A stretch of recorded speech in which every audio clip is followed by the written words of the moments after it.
What's going on guys? And this is the M-Stream. Ang Avengers Infinity War ay iniwanan tayo ng infinite na kalungkutan at katanungan. Ang mga detalye at easter eggs na nalagpasan mo ay aking hahanapin sa ating MCU Rewatch.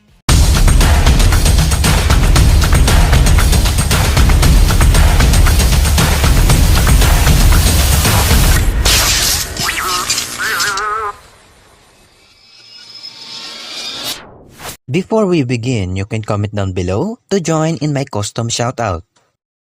Ang eksenang ito ay mula sa nasirang spaceship ng mga Asgardians sa kamay ni Thanos at makikita natin ang ilan sa kanila na tumatakas. Dito natin nakilala ng buo si Thanos at misyon niyang kunin ang lahat ng Infinity Stones upang ibalik ang balanse sa buong kalawakan at mapigilan ang mga Celestials. Nagbabalik si Loki dala ang Tesseract at madali ang natalo ni Thanos si Hulk.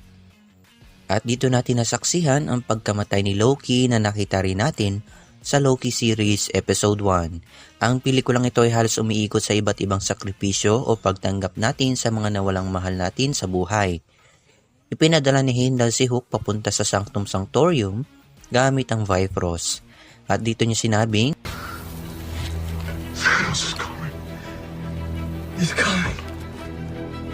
Punta naman tayo kay Tony at Pepper na pinag-uusapan ang pangalan ng magiging anak nila at yun ay si Morgan na nakita natin sa Avengers Endgame. At sinubukan nilang kumbinsihin si Tony na tawagin sila Steve Rogers sa likod na nangyari sa away nila noon. At narito si Peter Parker na nagsitayuan ng mga balahibo gaya ng nasa katawan ng gagamba. Nakita natin muli ang nag-iisang Stanley. What's the matter with you kids? You never seen a spaceship before? Dito natin nakita ang Mark 15 nanotech armor ni Tony upang labanan si Cull Obsidian. Sinubukang kunin ni Ebony Maw ang Time Stone kay Doctor Strange pero hindi ito tumalab hanggang sa dakipin siya papunta sa isang ship. Dito natin nakita ang Guardians of the Galaxy kung saan sila ang nakasalubong kay Thor. Get it off! Sinuri ni Wanda ang Mind Stone kay Vision. I just feel you. I just feel you. Ito ay kabaliktaran na nakinig natin sa WandaVision series. I can't feel you. Iniligtas sila ni Steve halos balbasarado na siya. Nakita natin na puti na ang buhok dito ni Natasha at suot niya ang isang vest. At napag-alaman natin sa pelikulang Black Widow kung kailan siya nagkulay ng buhok at galing sa kapatid niya ang suot niyang vest. Ang storya ng pelikulang Black Widow ay nangyari bago ang Avengers Infinity War. Sa Nowhere kung saan nakuha ni Thanos ang Reality Stone, ginamit rin niya ito upang dakipin si Gamora. Sa Avengers Headquarters, doon sila nagsama-sama muli at nagkita muli si Natasha at Bruce. Matt. This is awkward. Sinubukan pahirapan ni Ebony Maw si Doctor Strange at sinubukan namang pahirapan ni Thanos si Nebula sa pamamagitan ng power at space stones. Dito nalaman ni Thanos na si Gamora ay nagsisinungaling dahil dati nang sinabi ni Nebula na wala sa pamilya nila ang sinungaling.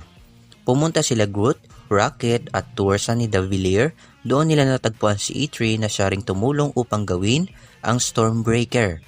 Sa planetang Vormir, doon nila nakita si Red Skull at sinabing, Welcome, Thanos, son of Elos, Gamora, daughter of Thanos. Sa comics, tatay ni Thanos si Alars at sinabi niyang anak ni Thanos si Gamora. Kahit hindi naman, natakot siguro kay Thanos. At dito na sinakripisyo ni Thanos si Gamora upang makuha ang Soul Stone. Balik naman tayo sa laban. How much for the gun? Not for sale. Okay, how much for the arm? Oh, I'll get that off. Hanggang sa dumating si Thor.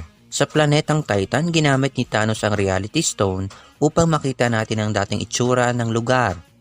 Pansinin natin ang pagkakaupo ni Doctor Strange. Parehas, di ba? At dito na nila nahuli si Thanos. Ang problema na kay Peter Quill. Balik tayo sa Wakanda kung saan hinarap ni Bruce si Cull Obsidian at makikita rin natin dito ang eksena sa pagitan ni Thanos at Doctor Strange.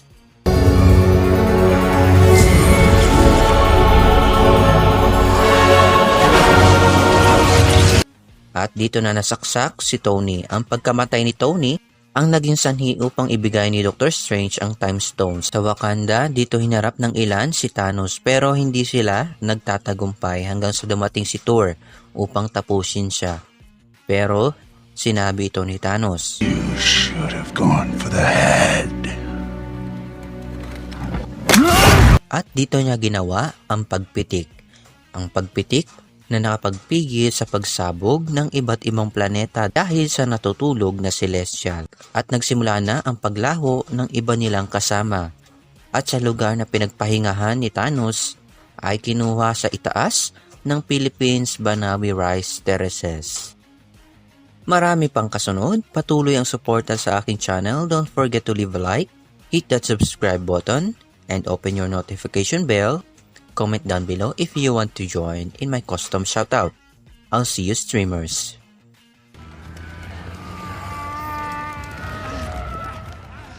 Dude, you're embarrassing me in front of the wizards. Sorry, I can't.